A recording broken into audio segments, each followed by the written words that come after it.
Hey everyone, Alex from Android Central here with a new 5-inch phone from LG. This is the Optimus Vu. As you can see, it comes with this little pen thing here, and it's LG's answer to the Samsung Galaxy Note.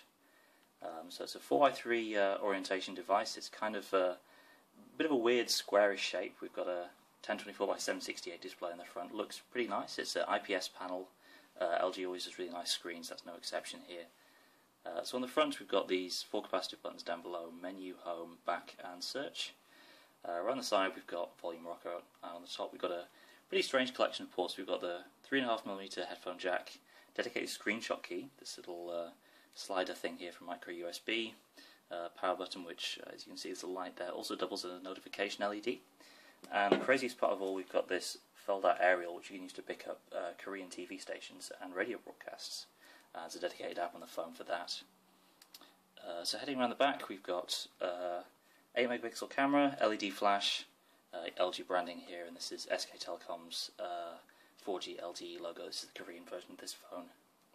Also got this area here, we can put a SIM card in. This phone is a CDMA and LTE device, but works just fine on international GSM networks as well. So let's power on the Vu and take a look at LG's software. We can use the capacitive stylus anywhere we like. Unfortunately, unlike the Galaxy Note, it's not pressure sensitive and there's no way to clip it into the actual device, so that's a bit disappointing. But here we are on LG software. It's running Ice Cream Sandwich. This phone actually shipped with gingerbread, so it's recently had an OTA and it's changed an awful lot really.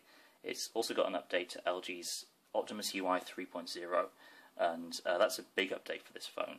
If you haven't seen any LG phones running gingerbread, really wasn't the best looking ROM around. So we can see here Android 4.0.4, and in combination with this phone's hardware, it's actually pretty fast. It's not lightning fast like say the Galaxy S3, but we've got a Snapdragon S3 chip in here at 1.5 GHz, and it does a pretty good job at running this show, backed up of course by a gig of RAM and 25 gigs of internal storage.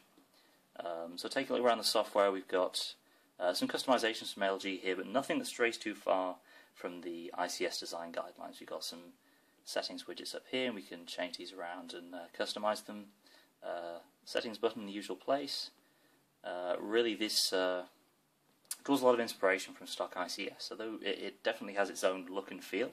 It's not sort of tied to old versions of Android in the way that, say, TouchWiz is. In terms of preloaded apps, there's a lot of stuff from SKT that we've disabled for this video. We've got the TV app, that doesn't actually work. We'll see how that might work if we can load it up. We scan for channels here, of course we're not in Korea so it doesn't work, but you get the idea. You've also got all the usual sharing and multimedia stuff that you expect from a high-end smartphone. So Smart Share, which is basically just LG's DLNA stuff. You can share with different devices on your local network. Also has NFC support, which you can turn on for device-to-device transfers and also payment methods. And there's a built-in LG Tag Plus app, which you can use to set the phone to do certain things or turn certain settings on or off based on contact with an NFC tag. Again, pretty standard stuff for a phone with NFC.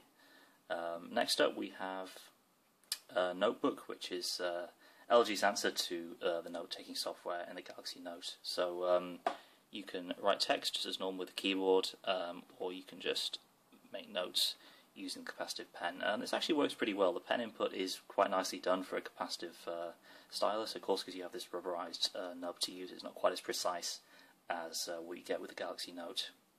But really the biggest problem with this device is the size. It's a weird aspect ratio, and it's also a very large display. So if you're trying to use this in one hand, you're probably going to run into trouble. Not the most pocketable device either, just because of the shape and size of it. So not necessarily a bad device. It's for what it is, pretty fast. It's just impractical with the size of the screen.